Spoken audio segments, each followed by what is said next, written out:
Hi there, I'm Jordan from Norwich Camping and Leisure, and I just want to explain to you about condensation in tents. So this tent here has been open all night with a canopy obviously in it, obviously allowing lots of air to flow in it and out of it. But I just want to show you the extent of condensation and how it builds up and why, and how you can reduce it as much as possible. So here we have a Bango tent, but this can happen in any tent.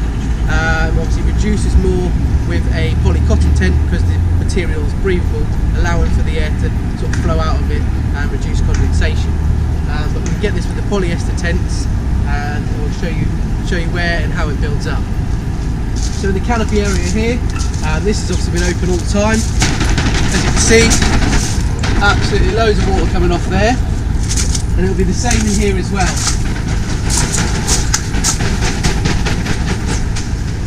So that on the bottom of the floor, obviously a small amount of water spread out on a flat surface does look a lot more.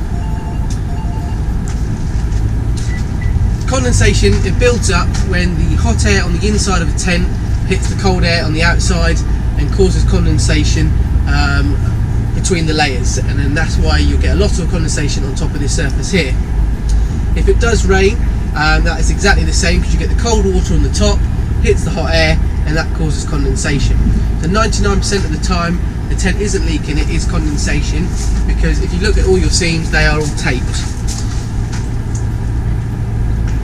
With the condensation, with the air beams, even in pole tents as well, what you'll find is that the condensation will run and cling onto different parts of the tent, and it will run down the beams, and that can pool at the bottom, or even make the bottom of your sleeve on the air beam slightly wet and damp, but that would be condensation.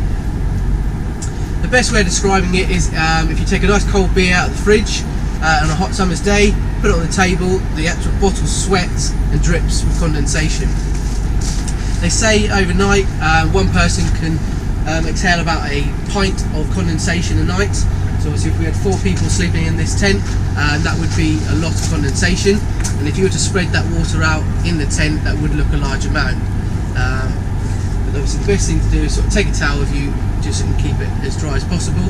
The best way of reducing this is open up all your vents, open the mesh up.